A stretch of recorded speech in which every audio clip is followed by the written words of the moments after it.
Primero, recordarles que la Defensoría del Pueblo vino trabajando en ejes específicos, que era derecho a la vida e integridad personal, consumidores y usuarios de servicios públicos y vivienda.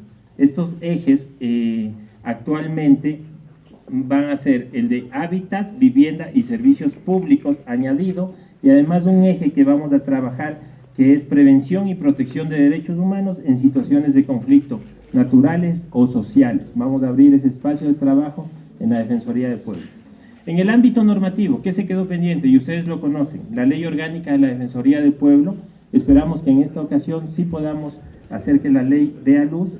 La Ley de Personas Adultas Mayores tampoco fue tratada por la Asamblea Nacional, y la Ley del Sistema de Protección de Derechos, que fue preparada por la Defensoría del Pueblo, presentada a la Asamblea y que no fue tramitada. Además de la Ley de Consumidores, que había sido presentada en un periodo anterior y que tampoco llegó a ver luz en la Asamblea Nacional. Respecto a los temas de consumidores de bienes, lo que queremos lograr, y ustedes estarán de acuerdo conmigo, es que el ciudadano debe tener todas las herramientas normativas e institucionales para reclamar por sus derechos. Si una persona va a un sitio a consumir un bien, a un restaurante, compra un bien, una refrigeradora, cualquiera sea esta, no tenemos actualmente mayores accesos de reclamo en el caso de que los bienes no tengan calidad, exactamente, sí.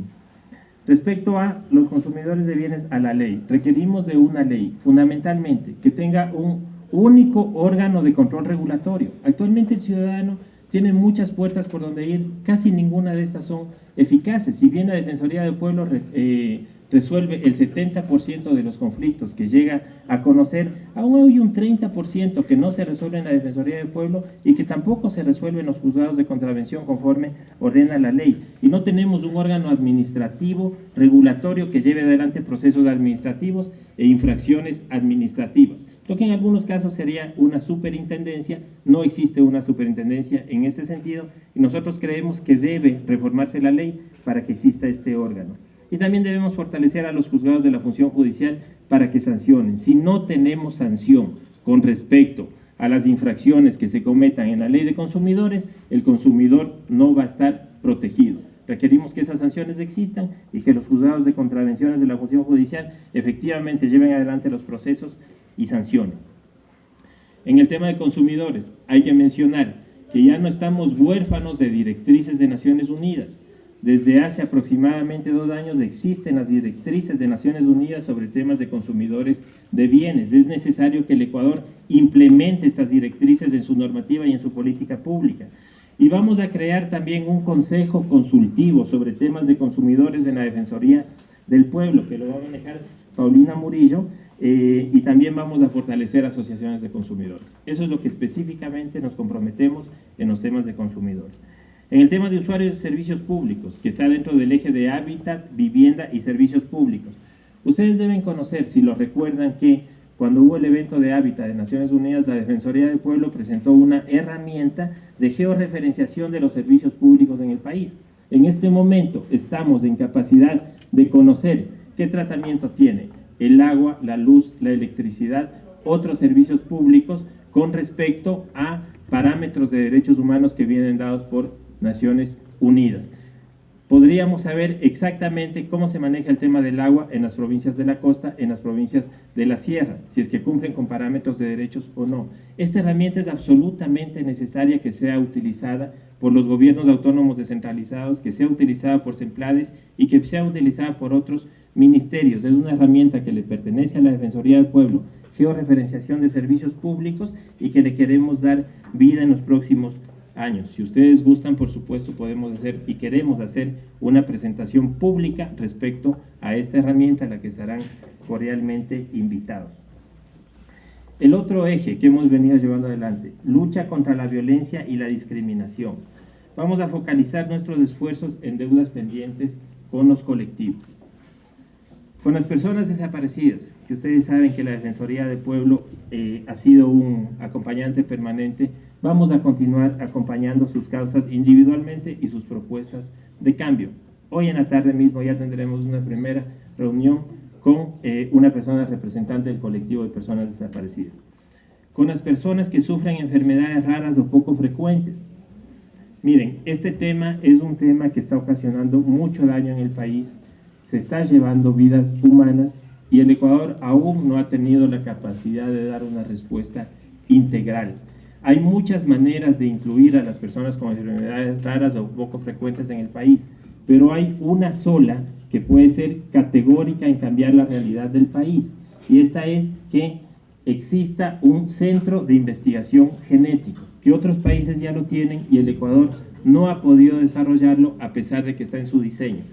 Además, si ustedes saben, el tamizaje neonatal que realiza el Ecuador apenas llega a conocer 4 enfermedades, cuando ya otros países de Latinoamérica, por ejemplo Costa Rica, están conociendo 30 enfermedades por tamizaje neonatal que pueden ser prevenidos, que pueden tener una cura. Acabamos de tener un caso en Manta, muy lamentable, sobre un niño que falleció con síndrome de Wilson, que se podía prevenir si tuviéramos en el tamizaje neonatal el conocimiento de que el niño lo podía haber sufrido o adquirido. Esto, si es que el país tiene un centro genético de investigación genético, que podamos desarrollar el conocimiento de más de enfermedades en tamizaje neonatal, creo que va a servir muchísimo a estas personas. Nosotros hemos venido trabajando con ellos permanentemente, pero sabemos que esto es una demanda real y esperamos que el próximo gobierno implemente un centro de investigación genético en el país. Con personas adultas mayores, está en vigencia ya la Convención Americana sobre los Derechos de las Personas Adultas Mayores. Lamentablemente el país, el Ecuador, no ha firmado ni ha ratificado esta convención. Es absolutamente necesario impulsar al Ministerio de Relaciones Exteriores para que firme y al Ecuador para que ratifique esta convención sobre derechos de las personas adultas mayores. En eso nos comprometemos. Con respecto al pueblo afroecuatoriano, con el que hemos venido trabajando permanentemente, el decenio de afrodescendientes que llevó adelante Naciones Unidas en el país no ha tenido mayor impulso. Lo último que tuvimos fue la firma del decreto del presidente estableciendo competencias dentro del Ejecutivo con respecto a llevar adelante los temas del decenio de afrodescendientes. Lamentablemente, después de eso, no ha habido continuidad. Han pasado ya 2 años del decenio, termina en el año 2024 y aún no tenemos avances concretos con respecto al tema del decenio afrodescendiente. Con respecto al colectivo LGBTI, vamos a continuar acompañando los casos de discriminación, especialmente en los ámbitos de educación, trabajo y salud, que es los que más demanda el colectivo LGBTI, y también los casos de violencia contra este colectivo. Ustedes recuerden una última estadística que dio la Comisión Interamericana, nos está diciendo que en América Latina el 80% de personas transexuales mueren asesinadas antes de cumplir los 35 años. Es un dato gravísimo y nosotros no podemos tolerar ese nivel de violencia. En el Ecuador también ocurre. Este trabajo que estoy mencionando con los colectivos lo vamos a desarrollar en 3 líneas específicas.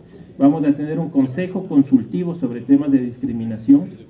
Vamos a trabajar especialmente en las recomendaciones que ha realizado Naciones Unidas al Ecuador. Ustedes conocen que el Ecuador se hace presente en Naciones Unidas mediante muchos mecanismos y adquiere compromisos que Naciones Unidas da seguimiento. En este momento ya existe la herramienta para dar seguimiento a los compromisos ecuatorianos de Naciones Unidas, se llama Sí Derechos, descansa en la página web del Ministerio de Justicia, pero no puede ser solamente una herramienta de conocimiento, debe ser una herramienta de seguimiento de los compromisos de Ecuador. Y 3, vamos a coordinar el trabajo con los consejos nacionales de igualdad que ya deberían estar en pleno funcionamiento. Otro eje, el derecho a la vida e integridad personal. Tenemos una deuda pendiente muy grande que es el Museo de la Memoria. Ustedes conocen que en la ley de la Comisión de la Verdad se encargó al Ministerio de Cultura que lleve adelante el Museo de la Memoria con respecto a víctimas de graves violaciones de derechos humanos. Lamentablemente el Museo de la Memoria aún no se ha hecho realidad y la Defensoría del Pueblo va a continuar dando seguimiento hasta que podamos tener un Museo de la Memoria en este sentido. Otro eje de protección de derechos humanos en situaciones de conflicto. Este eje lo estamos desarrollando recientemente, es el último eje de trabajo y fundamentalmente va a implicar, entre otras actividades de trabajo, vamos a levantar un mapeo de conflictos socioambientales en el país. Pondremos especial atención en derechos de los pueblos indígenas. Vamos a fortalecer nuestra presencia en zonas de conflicto y viabilizaremos el diálogo con autoridades nacionales, locales, empresas y sociedad. Y por último, un tema tan importante al que no se le ha dado mayor importancia. debemos ver también en este ámbito de trabajo que se haga realidad la ley de consulta previa. Es un mandato constitucional. La Constitución dice que debe existir una ley de consulta previa y en el país aún no se la ha desarrollado. Es muy necesario para evitar conflictos que se han venido dando, especialmente en los ámbitos socioambientales, que exista una ley de consulta previa. La Defensoría del Pueblo tiene un proyecto de ley de consulta previa que lo vamos a impulsar en el transcurso de este periodo.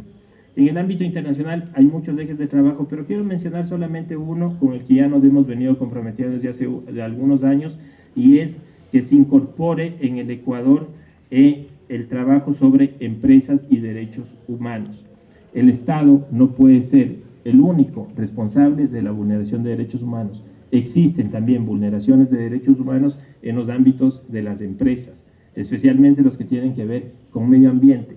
Existen ya directrices que ha dado Naciones Unidas con respecto a las empresas y los derechos humanos. Es necesario que esas directrices las incorporemos en la normativa y en la política pública para que tengamos una planificación en la que las empresas también sean responsables con respecto al cumplimiento de los derechos humanos en el país.